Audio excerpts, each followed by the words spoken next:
উঠান, এই পাথরটা আপনি মেহরাবে রাখেন। ইব্রাহিম নবী প্রশ্ন করলেন, মেহরাবে রাখলে কি হইব? আপনাকে আল্লাহ রাখতে বলছে, কি হইব না হইব আল্লাহ বুঝেন। তো ইব্রাহিম আলাইহিস সালাতু ওয়াস সালাম একটা পাথর তিনি উঠাইলেন, মেহরাবে রাখলেন।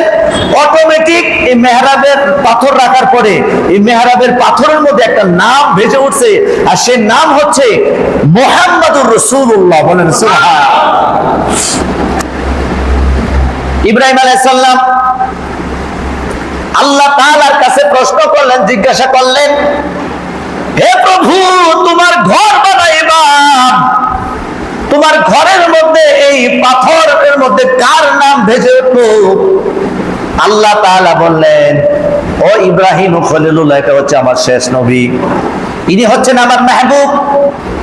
সবার পরে আমি আল্লাহ তাআলা পৃথিবীর জমিনে তাকে পাঠাইবো। ওই নবীকে যদি আমি সৃষ্টি না করতাম, ও আমার বন্ধু, তাহলে তুমি ইব্রাহিমকে আমি আল্লাহ তাআলা সৃষ্টি করতাম না। সুবহানাল্লাহ, বাড়িতে গিয়ে কইেন। ঠিক আছে, পাথর উঠাইলেন, তারপরে ডান পাশে পাথর রাখলেন। ডান পাশে পাথর রাখার পরে পাথরের মধ্যে নাম ভেসে উঠছে আবু বকর সিদ্দিক, আবু বকর। বাম পাশে রাখলেন হযরতে ওমর ফারুক, তারপরে সামনে রাখলেন সাইয়েদনা হযরতে মাওলা আলী, বাম তারপরে পিছনে রাখলেন সাইয়েদনা হযরতে যুন্নুরান উসমান গানি। এই চার সাহাবীর নাম ভেসে উঠছে। বলেন না সুবহানাল্লাহ। এটা যখন ভেসে উঠছে, তখন সাইয়েদনা হযরত ইব্রাহিম খলিলুল্লাহ জিবরিলকে প্রশ্ন করলেন, হে জিবরিল, এই নামগুলো কার ভেসে উঠছে? জিবরিল আমিন বলেন, হুজুর, এই নাম হচ্ছে আখিরি জামানার যিনি নবী হবেন তার খুব ঘনিষ্ঠ সহচর, তার খুব প্রিয় চারজন খলিফা, উনাদেরকে আল্লাহ পাক উনার পাশেই রাখছেন। বলেন সুবহানাল্লাহ। এবং ঘোষণা করেছেন, যাদের অন্তরে এই চারজন আর দয়াল নবীজি মুহাম্মদ রাহমাতুল লিল আলামিনের মুহাব্বত যে অন্তরে থাকবে না, তার জন্য নামাজ এবং রোজা অনর্থক হবে, কোনো কাজে আসবে না। এদের মুহাব্বত অন্তরে রাখা ফরজ। বলেন সুবহানাল্লাহ। কত সুন্দর করে এই কিতাবের মধ্যে বর্ণনা করেছে। আমি আশ্চর্য হইলাম যে যাদেরকে আল্লাহ পাক কাবা ঘরের ভিতরে রাখছেন, স্বয়ং কাবা শরীফের ভেতরে এই পাঁচজনের নাম আছে। আমার দয়াল নবীর নাম মুবারক, সাইয়েদনা হযরত আবু বকর সিদ্দিকের নাম মুবারক, হযরত ওমর ফারুক রাদিয়াল্লাহু আনহু ওনার নাম মুবারক, সাইয়েদনা হযরত যুন্নুরান উসমান গানি রাদিয়াল্লাহু আনহু ওনার নাম মুবারক, হযরত মাওলানা আলী কাররামাল্লাহু ওয়াজহুল কারীম ওনার নাম মুবারক। কাবা শরীফে দিয়ে তারপরে আল্লাহ কাবা শরীফ নির্মাণ করছেন। বলেন সুবহানাল্লাহ। এখন কেউ যদি তাদের সাথে দুশমনি করে, তাদের ঈমান থাকবে? কেউ যদি তাদের সমালোচনা করে, ঈমান থাকবে? কারণ কাবা শরীফ নির্মাণ হয়েছে ওনাদের নাম দিয়ে। সুতরাং আমরা মুসলমান হিসেবে ওনাদের প্রতি এক্সট্রা একটা মহব্বত থাকা লাগবে। চার খলিফা নবীজি, চার খলিফার প্রতি আমাদের যদি আমাদের মতো এদেরকে মনে করি, এদের সমালোচনা আমরা করি, তাহলে আমরা মুসলিম হতে পারবো না। নবীজি বলছেন, আলাইকুম বিসুন্নতি ওয়া সুন্নাতুল খুলাফায়ে রাশিদিন মাহদিয়িন, অর্থাৎ আমার সুন্নাত এবং খুলাফায়ে রাশিদিনের সুন্নাত, আমার সুন্নতকে মানা যেমন ফরজ, এদের সুন্নতকে মানাও ফরজ। এই কারণে কোনো সাহাবীদেরকে গালিগালাজ করা যাবে না, কোনো সাহাবী কেরামকে গালিগালাজ করা যাবে না। চার খলিফাদেরকে সম্মান করতে হবে, এদেরকে সম্মান করাও ঈমান, এদের সাথে বাজে মন্তব্য করাও কুফরি। তারপরে কাবা শরীফ নির্মাণ করলেন। নির্মাণ করার পরে দুই বাবা এবং দুই সন্তান কাবা শরীফের পাশে দাঁড়িয়ে দোয়া করতেছেন। কি দোয়া? দেখেন কোরআনুল কারীমে দোয়াটুকু আসছে। সাইয়েদনা ইব্রাহিম আলাইহিস সালাম দোয়া করছেন, ওয়া ইদ ইয়ারফাউ ইব্রাহিমুল কওয়াইদা মিনাল বাইতি ওয়া ইসমাঈল রব্বানা তাকাব্বাল মিন্না ইন্নাকা আনতাস সামিউল আলিম। আল্লাহ তাআলা বলেন, হাবিব আমার, বন্ধু আমার, স্মরণ করুন ওই সময়ের কথা যখন ইব্রাহিম, ওয়া ইদ ইয়ারফাউ ইব্রাহিমুল কওয়াইদা মিনাল বাইতি ওয়া ইসমাঈল, তার সন্তান ইসমাঈল এবং ইব্রাহিম আলাইহিস সালাম যখন কওয়াইদা বাইতুল্লাহ শরীফের কওয়াইদ করলেন, ভিত্তিপ্রস্তর যখন করলেন, নির্মাণ কাজ করলেন, নির্মাণ কাজ করে আল্লাহ তাআলার কাছে বললেন, রব্বানা তাকাব্বাল মিন্না ইন্নাকা আনতাস সামিউল আলিম, আয় আল্লাহ, আমাদের পক্ষ থেকে আমাদের কর্ম তুমি গ্রহণ করো। আল্লাহ আমরা বাপ ছেলে মিল্লা যে কাজ করছি আল্লাহ কবুল হয়েছে কি না হয়েছে আল্লাহ জানে না তো। আমাদের খেদমত, আমাদের কর্ম রব্বানা তাকাব্বাল, হে আমাদের প্রভু কবুল করো। নিশ্চয়ই তুমি সামিউন বাসীর, তুমি শ্রবণ কর্নেওয়ালা, তুমি শোনো।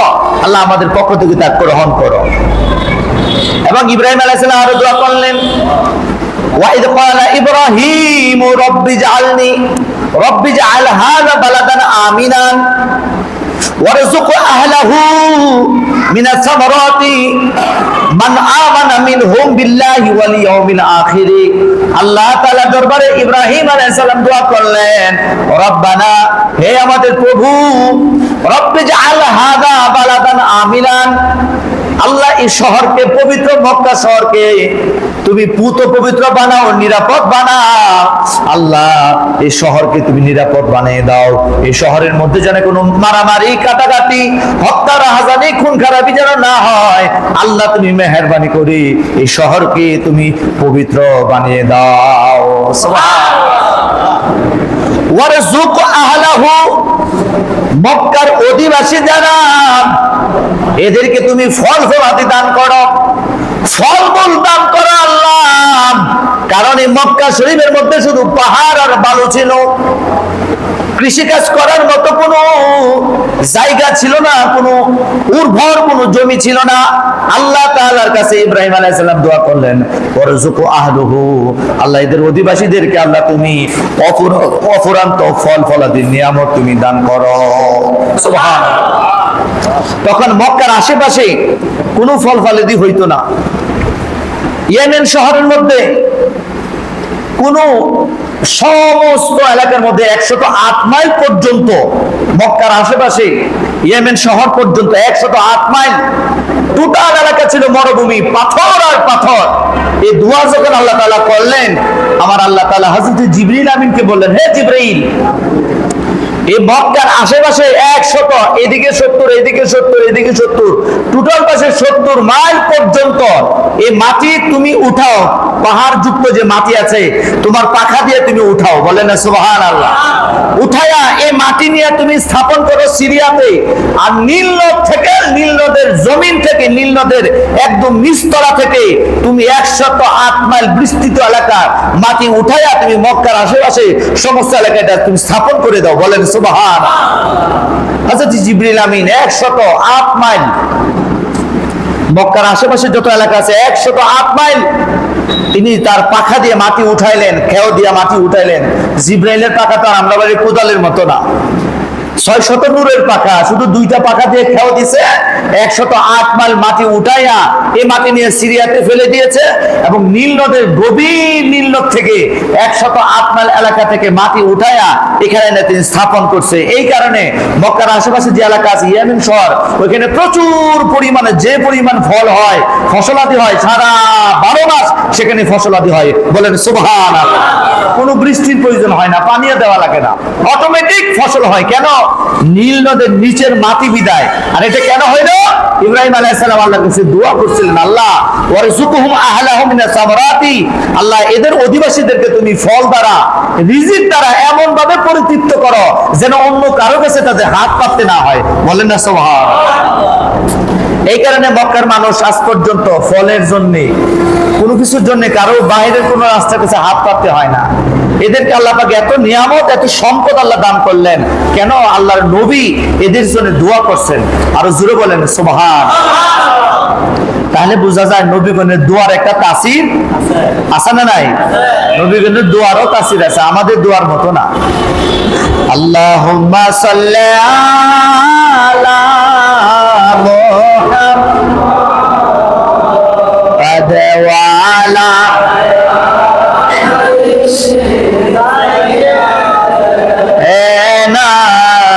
মুহাম্মাদ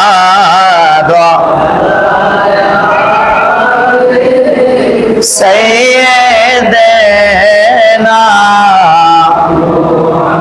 সবাই মহব্বতে দুরূদ শরীফ পড়ি। আল্লাহুম্মা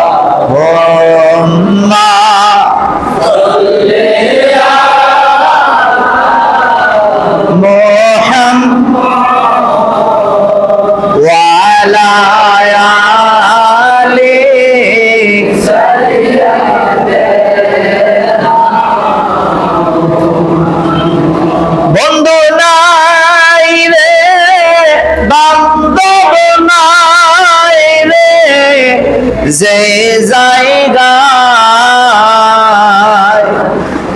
জায়গারি বন্ধু নবী মুস্তাফায় ওই জায়গারি বন্ধু নবী মুস্তাফা আল্লাহুম্মা সাল্লি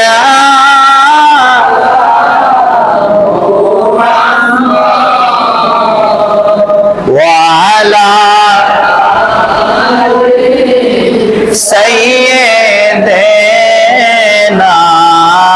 محمد وعلى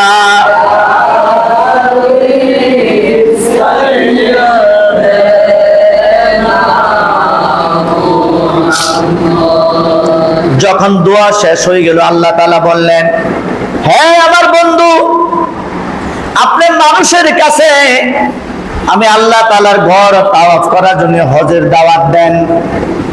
ইব্রাহিম আলাইহিস সালাম বললেন, আল্লাহ আমি আমার সন্তান আমার বিবি ছাড়া আর তো এই মক্কার জমিনে কেউ নাই। মক্কা ছিল না, ছিল বাক্কা। আল্লাহ এই বাক্কা শহরে আমি ছাড়া কেহ নাই, আমার সন্তান ছাড়া আমার বিবি ছাড়া এই তিনজন ব্যক্তি ছাড়া কেহ নাই, আমি কাদেরকে হজের দাওয়াত দিব গো আল্লাহ? আল্লাহ বলেন, ওয়াজিন ফিন নাসি বিল হাজ্জি, ও আমার বন্ধু আপনি হজের জন্য দাওয়াত দেন। হজের জন্য দাওয়াত দেওয়ার দায়িত্ব আপনার, এই দাওয়াত পৌঁছানোর দায়িত্ব হচ্ছে আমি আল্লাহ তাআলার। বলেন সুবহানাল্লাহ। এই আমার বন্ধু আপনি দাওয়াত দেন।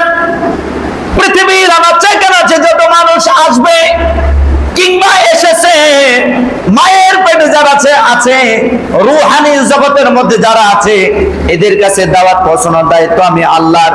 আপনি দাওয়াত দেন।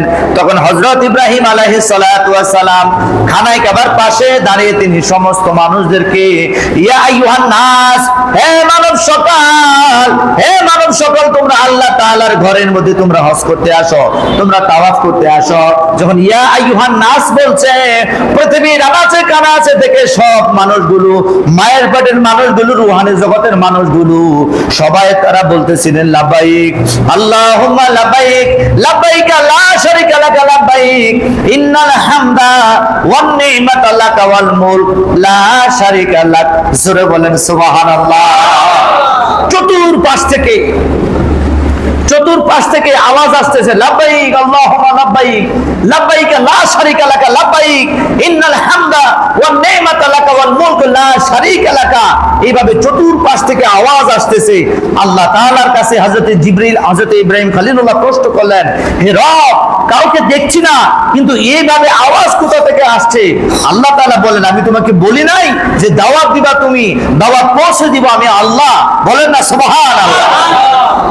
হে ইব্রাহিম, মায়ের পেটে যারা আছে তারা তোমার ডাকে সাড়া দিচ্ছে, রূহানি জগতে যারা আছে তারা তোমার ডাকে সাড়া দিচ্ছে, পৃথিবীর আনাচে কানাচে যত মানুষ আছে তারা সাড়া দিচ্ছে।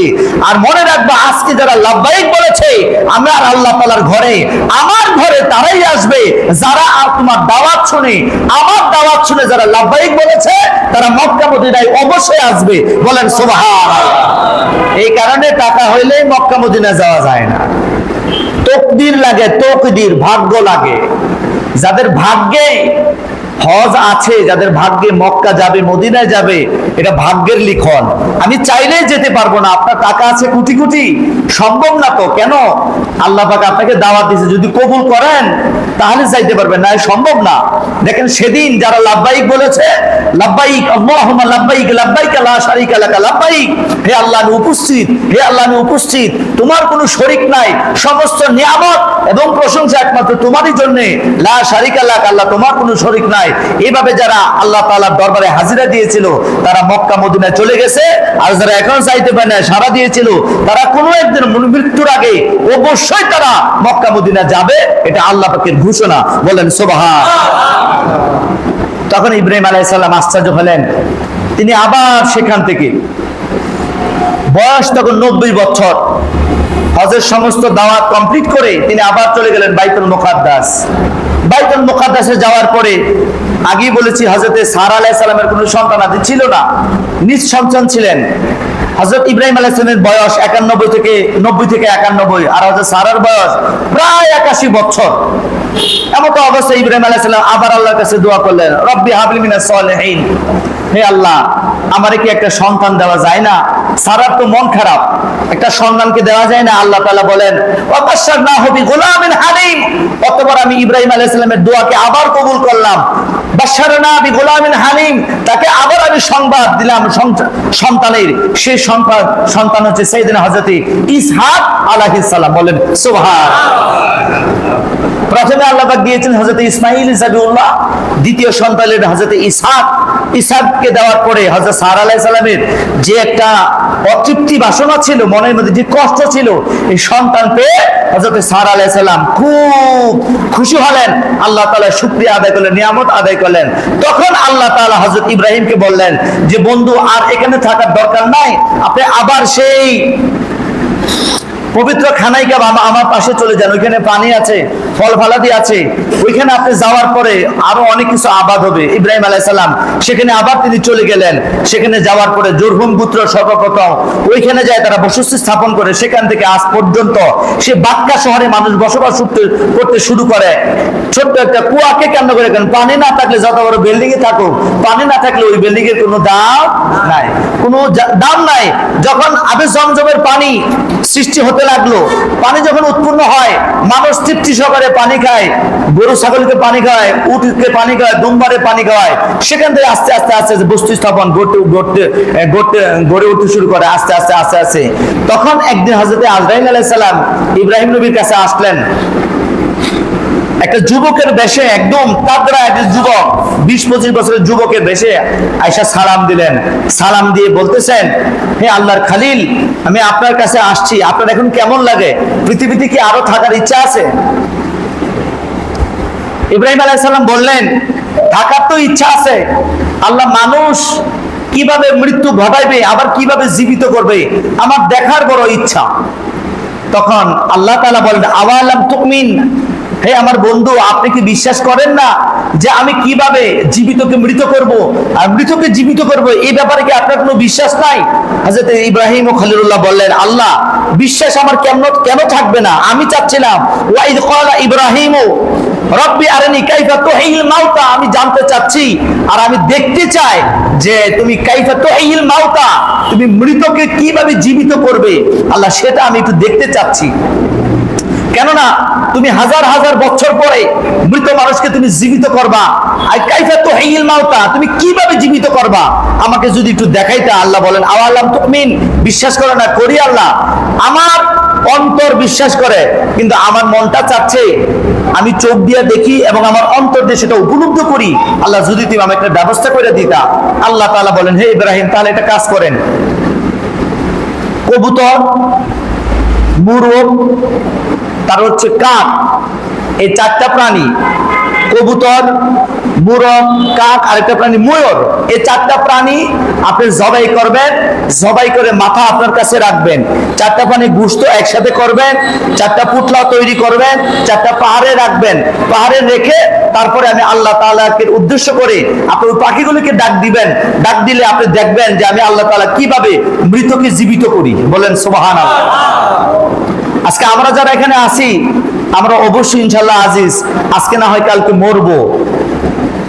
মৃত্যুর সময় যদি আমাদের ঈমান না থাকে, আফসোস ছাড়া কিছু করতে পারবে না।